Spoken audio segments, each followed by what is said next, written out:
Au nom du Père et du Fils et du Saint-Esprit. Amen. La paix de Jésus soit dans votre maison, sa paix et sa joie. Nous lisons le Saint-Évangile selon Saint Jean, chapitre 7, versets 40 à 53. 40 à 53. Que ta parole, ô Jésus, rentre dans mon esprit, que ma bouche proclame ta parole et que mon cœur l'accueille. Amen. J'espère que vous allez bien et que vous êtes dans la paix et la joie de Jésus. Amen. Prions, prions. Ne restons pas sans prière.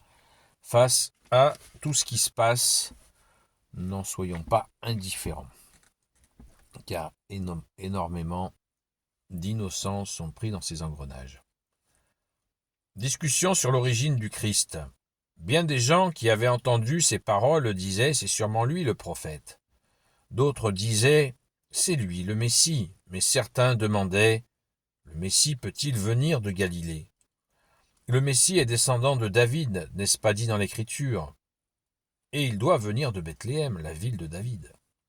Ainsi, les gens se divisaient à cause de lui. Certains voulaient l'arrêter, mais personne ne mit la main sur lui. Lorsque les policiers furent de retour chez les grands prêtres et les pharisiens, ceux-ci leur demandèrent « Pourquoi ne l'avez-vous pas arrêté ?» Les policiers répondirent « Jamais un homme n'a parlé ainsi. » Les pharisiens répliquèrent « Vous aussi, vous vous êtes laissé prendre. Y a-t-il seulement un chef ou un pharisien qui ait cru en lui ? Mais ce peuple qui ignore tout de la loi, ce sont des maudits. » Alors intervint Nicodème, l'un d'entre eux, c'était lui qui était venu voir Jésus au début. Et il demanda, « Est-ce que notre loi condamne quelqu'un sans d'abord l'interroger pour savoir ce qu'il fait ?» Les autres lui dirent, « Toi aussi tu es galiléen ? Regarde un peu et tu verras que les prophètes n'arrivent pas de Galilée. » Et c'est ainsi que chacun retourna chez soi. Et ben c'est l'ambiance, hein. On voit que ce que je vous disais hier, c'est extrêmement tendu. Il y a toujours cette meute qui harcèle Jésus jusqu'aux policiers. Quels sont donc ces policiers ? Eh bien, ce sont les policiers, c'est la police du temple, parce que ce que l'on ne sait pas, c'est ce que Saint Jean nous révèle, c'est révélé uniquement dans l'évangile selon Saint Jean, il y a une police du temple. Elle est mentionnée clairement dans un des passages de l'évangile de Saint Jean. Bonjour l'ambiance. Et pour revenir au début de ce que nous venons d'entendre, effectivement, le Messie doit venir de Bethléem parce que David, l'illustre roi David, est bien né à Bethléem.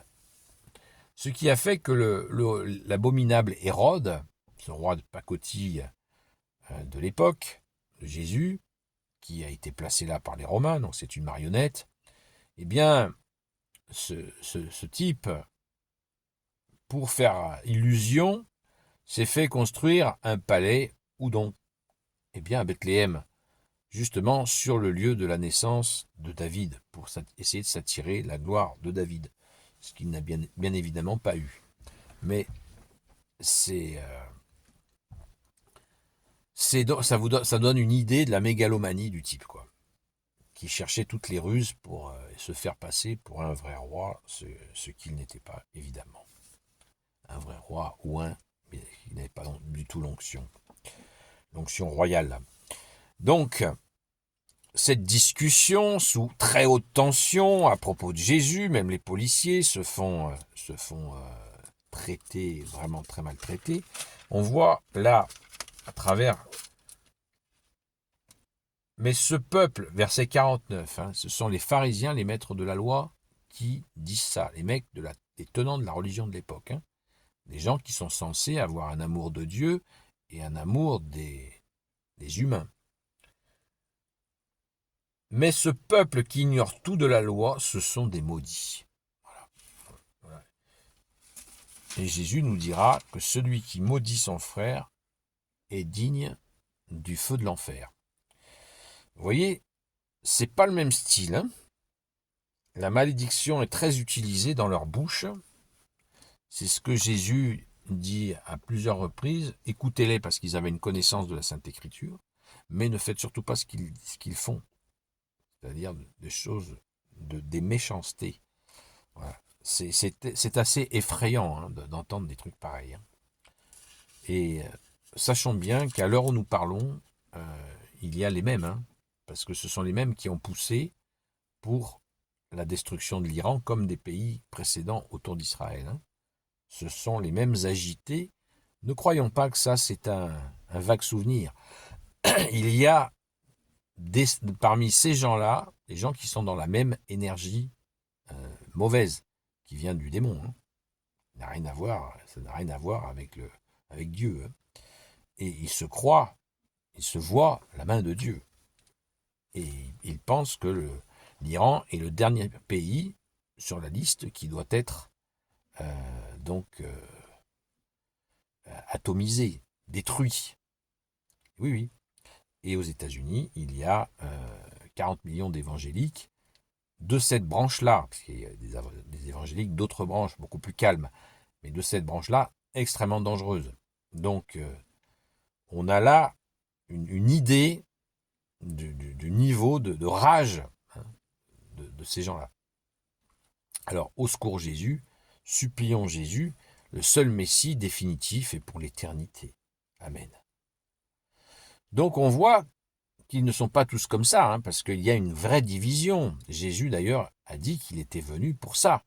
Il était venu pour secourir le bon nombre de gens, mais il sera aussi l'occasion de chute, la chute des orgueilleux. Merci Jésus d'être cette justice. C'est la fameuse pierre d'angle dont parle Jésus. La pierre d'angle, c'est le Seigneur. C'est Jésus, notre Seigneur. La pierre d'angle, la pierre qui tient tout l'édifice. Et les bâtisseurs, ceux qui avaient le titre de bâtir pour Dieu, eh bien, beaucoup ont failli. Et Jésus dit que ceux qui refusent cette pierre de construction seront écrasés. Et oui, ce qui est logique, puisque Jésus est venu, soit pour l'édification, soit pour la chute. Et la chute, c'est l'orgueil. Alors prions, donnons notre orgueil à Jésus, celui qui nous empêche d'avancer avec lui, et de le reconnaître surtout pour seul Messie, pour l'éternité. Amen. Car celui qui refuse le Fils garde la colère du Père sur lui. C'est aussi clairement mentionné dans la Sainte Écriture. Gloire au Père, au Fils et au Saint-Esprit, maintenant et toujours et pour l'éternité. Amen. Ô Jésus, toi qui peux tout et qui porte tout, toi le Sauveur, toi l'Emmanuel, je te confie toutes celles et ceux qui regarderont cette vidéo, ainsi que leurs proches, selon ta seule volonté, ô Jésus, Sainte Marie, Reine des cieux, toi l'Immaculée Conception, toi qui écrases le serpent, toi qui es la lune sous tes pas, toi notre Mère, Notre-Dame, Saint Joseph, toi le juste et le saint, toi le sage, toi la terreur des démons, toi le saint gardien de la Sainte Église catholique apostolique, Sainte Marie-Madeleine, notre chère Sainte Patronne, et vous tous les saints et saintes, amis de Jésus, Saint Michel Archange, Saint Gabriel Archange, Saint Raphaël Archange, et vous tous les anges qui te servent, ô Jésus, je vous confie toutes celles et ceux qui regarderont cette vidéo, ainsi que leurs proches, selon ta seule volonté, ô Jésus. La paix de Jésus soit dans votre maison. Ce soir, le direct sera décalé. Et je vous souhaite une belle journée dans la paix et la joie de Jésus. À très vite!